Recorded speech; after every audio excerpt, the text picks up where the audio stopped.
നമസ്കാരം.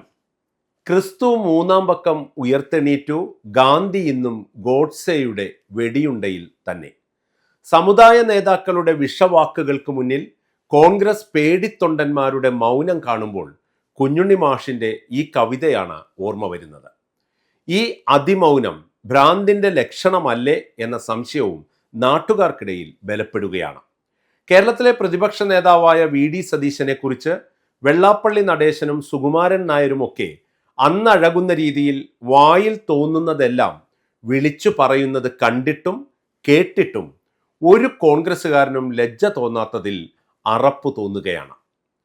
സമുദായ നേതാക്കൾ നടത്തുന്ന പുതിയ ട്രപ്പീസ് കളി ഭാവിയെ നോക്കി ഭയക്കുന്നതിൻ്റെ ലക്ഷണമാണ് എന്ന് കോൺഗ്രസ്സുകാരെങ്കിലും തിരിച്ചറിയണം. ശശി തരൂർ മുഖ്യമന്ത്രിയാകും എന്ന് കേൾക്കുമ്പോൾ ചെന്നിത്തലയെ തള്ളുകയും തന്നെ ഉൾക്കൊള്ളാത്ത സതീശൻ മുഖ്യമന്ത്രിയാകുമോ എന്ന് ഭയന്ന് രമേശ് ചെന്നിത്തലയാണ് യഥാർത്ഥ നായർ എന്ന് പ്രഖ്യാപിക്കുകയും ചെയ്യുന്നവരെ ഒക്കെ കരുതിയിരിക്കണം. ഉമ്മൻചാണ്ടിയുടെ ഭരണകാലത്ത് നായരാണ് ചെന്നിത്തല എന്ന സമുദായ നേതാവിൻ്റെ പ്രഖ്യാപനത്തോടെയാണ് സ്വന്തം ഗ്രാഫ് ഇടിഞ്ഞു തുടങ്ങിയത് എന്ന് മനസ്സിലാക്കാനുള്ള തിരിച്ചറിവ് കുറഞ്ഞപക്ഷം ചെന്നിത്തലയ്ക്കെങ്കിലും ഉണ്ടാകണം. ഇതേവരെ ഭരിച്ചവരെ പോലെ തങ്ങളുടെ ഇംഗിതത്തിനനുസരിച്ച് കുനിയാനും ഇഴയാനും സതീശനെ കിട്ടില്ല എന്ന് തോന്നിയപ്പോൾ പുതിയ പകിട നിരത്തി കളം പിടിക്കാനുള്ള കള്ളക്കളിയാണ് തലയ്ക്കും മുറയ്ക്കും പിള്ളമാരും പള്ളിക്കാരും വെള്ളാപ്പള്ളിമാരുമൊക്കെ നടത്തുന്നത്.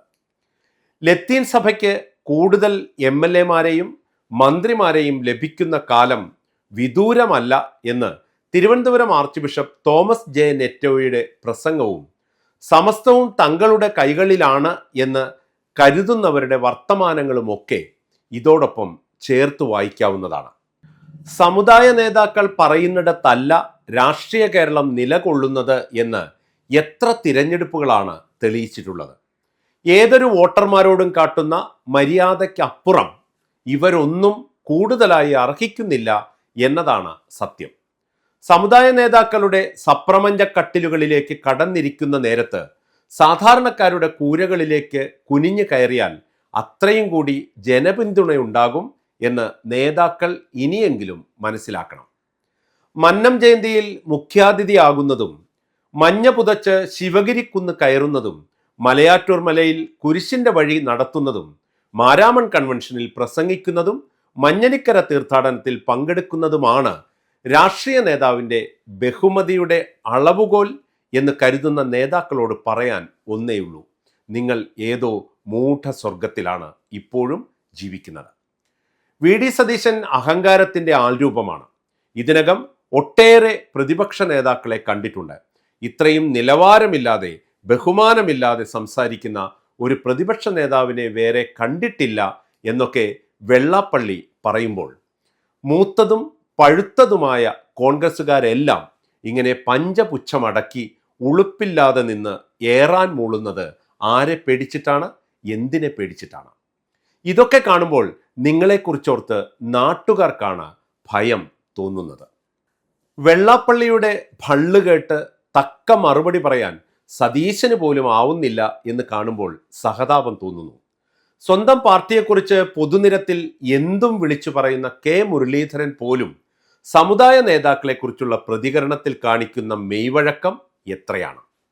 ഒരു കാലത്ത് ഞാനും സുകുമാരൻ നായരും അണ്ണനും തമ്പിയും പോലെയാണ് എന്ന് പറഞ്ഞു നടക്കുകയും കൂട്ടുകച്ചവടം പൊളിഞ്ഞപ്പോൾ പരസ്പരം ചീത്ത വിളിച്ച് പിരിയുകയും ചെയ്ത വെള്ളാപ്പള്ളിയാണ് NSSും ചെന്നിത്തലയും അണ്ണനും തമ്പിയും പോലെയാണ് എന്ന് ഇപ്പോൾ പറയുന്നത്. ഇപ്പോൾ ചെന്നിത്തലയ്ക്ക് ഓശാന പാടുന്ന വെള്ളാപ്പള്ളി ഒരു കാലത്ത് ചതിയനെന്നും കുറുക്കനെന്നും വിളിച്ച് ചെന്നിത്തലയെ അപഹസിച്ച ആളാണ് എന്ന ചരിത്രം കോൺഗ്രസ്സുകാർ മറന്നു പോകരുത്. എന്നിട്ടും കോൺഗ്രസ്സുകാർ ഇങ്ങനെ ഉണക്കമീൻ വെച്ച് തല്ലുംതോറും പിന്നാലെ നടക്കുന്ന ജീവിയെപ്പോലെ ഇവരുടെയൊക്കെ പിന്നാലെ നടക്കുന്നതാണ് മനസ്സിലാകാത്ത കാര്യം. ഭരണം മാറുമോ എന്നൊരു ആശങ്കയോ പേടിയോ പ്രതീക്ഷയോ ഒക്കെ സമുദായ നേതാക്കളെയെല്ലാം പിടികൂടിയിട്ടുണ്ട് എന്ന് തോന്നുന്നു. അതിൻ്റെ തുള്ളൽ പനിയാണ് ഇത്തരക്കാരുടെ വാക്കുകളിൽ നിറയുന്നത്. തങ്ങളുടെ മെയ് വഴക്കത്തിനനുസരിച്ച് വളയ്ക്കാനും ഒടിക്കാനും കഴിയുന്നവരെ നേതാവാക്കാനുള്ള ചെപ്പടി വിദ്യകളാണ് ഇവരുടെ വാക്കുകൾ എല്ലാം കാണിക്കുന്നത്. സ്വപ്നം കാണാൻ GST അടയ്ക്കേണ്ടല്ലോ. സമുദായ നേതാക്കളെല്ലാം ഒരു കാര്യം മനസ്സിലാക്കണം. നിങ്ങളോ നിങ്ങളുടെ പോക്കറ്റിലാണെന്ന് നിങ്ങൾ തെറ്റിദ്ധരിച്ചിരിക്കുന്നവരോ അല്ല കേരളത്തിൻ്റെ ഭരണമാറ്റം തീരുമാനിക്കുന്നത്. അത് ജനങ്ങളാണ്, ജനങ്ങൾ മാത്രമാണ്, ജനങ്ങൾ തന്നെയാണ്. സമുദായ സിംഗങ്ങളുടെ അലർച്ച കേട്ട് മാളങ്ങളിൽ ഒളിച്ചിരിക്കുന്ന കോൺഗ്രസ്സുകാർ പുറത്തു വന്ന് ഇവരുടെ നേർക്ക് നോക്കി ഒന്ന് തുമ്മാനെങ്കിലും ധൈര്യം കാണിക്കും എന്ന് പ്രതീക്ഷിക്കുന്നു. കുഞ്ഞുണ്ണി മാഷിൽ നിന്ന് തുടങ്ങിയതുകൊണ്ട് മാഷിൽ തന്നെ അവസാനിപ്പിക്കുന്നു.